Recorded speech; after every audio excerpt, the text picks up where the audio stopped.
الحمد لله و سلام علی عباده الذین اصطفى اما بعد. السلام علیکم و رحمت الله و برکاته. برادران عزیز و گرامی، شنوندگان محترم، سؤال مطرح شده است در مورد اینکه فرزنددار می شود انسانیت مقصد عقیقه میکند، بعدا سری او را میتراشد، یعنی سرتراشانش میکند با طبق مروجه که امروز توی کنسرت این خیلی نه، یعنی طبق سنت که سرتراشی هست، یعنی موافق حدیث که حبیب خدا علیه السلام امر کردن سر تراشیده شود در روزی هفتم و با وزن موی او نقره صدقه کرده شود.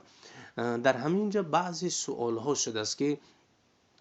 آیا سری همیره مثلا چگونه آدم بتراشد، یا آدمی مقصد بعضی قول ها بوده است که من نشنیدم، اما سائل چنین سوال کردن که بعضی مردم می گفته بودند که باید سری کودک همون طفلک کسی بتراشه که اون مقصد پیرزنی باشه که دو شوهر نکرده باشه، بعدا پیرزنی سال خورده باشد، صالحه باشد، اهلی نماز باشد و با دو شوهر کردگی نباشد و با هم خیلی چند سخنی دیگه.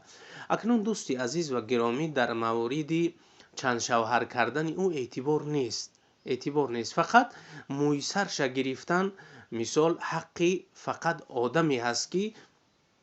به همون کودک یک نزدیکی خوب دارد. مثلا پدر و مادرش هم میتواند، پدر و مادرم حق دارند که سری فرزنده بتراشند، لکن به جهت کمال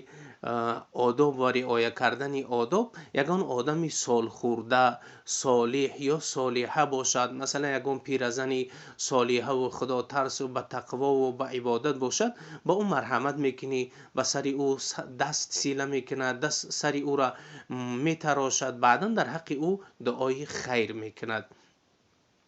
یا اینکه یگان پیرمرد مثلا اگر باشد با یگان اهل علم ده اگر برده سپاریده شود، حد اقل 2-3 جا قیچی بزنه، این هم انشاءالله مبارک است، بعدا ختان با باقی ماندهش هم میتراشن. لکن به هر تقدیر پدر یا مادر میتونن تراشیده، یعنی یگان مانعیت نیست، چون که از حدیثی که محمد ابن علی ابن حسین رضی الله عنهم روایت میکنن از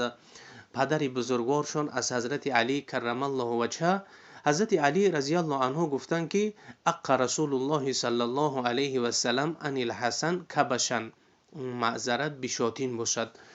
که حبیب خدا علیه السلام حضرت علی کرم الله وجهه روایت میکنن که از جانب حضرت امام حسین حبیب خدا علیه السلام یک مقصد شات، یک گوسفند، یک شقار ذبح کرد، مقصد عقیقه کرد از حضرت امام حسن و گفت برای فاطمه، گفت که احلقی رأسه و تصدقی بزینت شعره فیزتن فوزناه درهما او بعض درهمین باشد، والله اعلم به همین معنی هاست.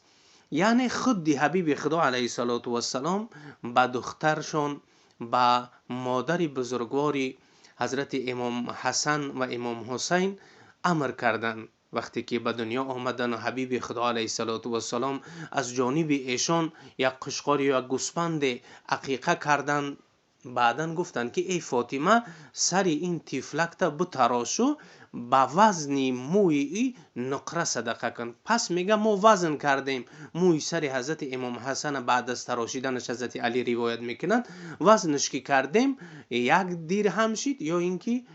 از 1 درهم کمتر شد. یعنی منظور من از روایت کردن، از نقل کردن حدیث در چی است؟ در این است که سوالی برادرمون از این قرار بود که آیا مقصد پدر و مادرش میتونه تراشیده یا نمیتونه؟ بله برادر عزیز میتونه، چون که در حدیث حبیب خدا علیه السلام به خود حضرت فاطمه رضی الله تعالی عنها سیده نساء اهل جنت چنین فرمودند که ای فاطمه تو سری پسرک تا طفلک تا بتراش، یعنی تو سرش بتراش. خیلی در شرح هم آورد است که شاید که حبیب خدا علیه السلام اشاره به این بود که یک کسی دیگر امر که سرش بتراشه، به هر تقدیر ظاهری لفظ احلقی رأسه آمده است، یعنی ای فاطمه سری پسرک تا بتراشو به وزن موی او، یعنی نقره صدقه کن. السلام علیکم و رحمت الله و برکاته.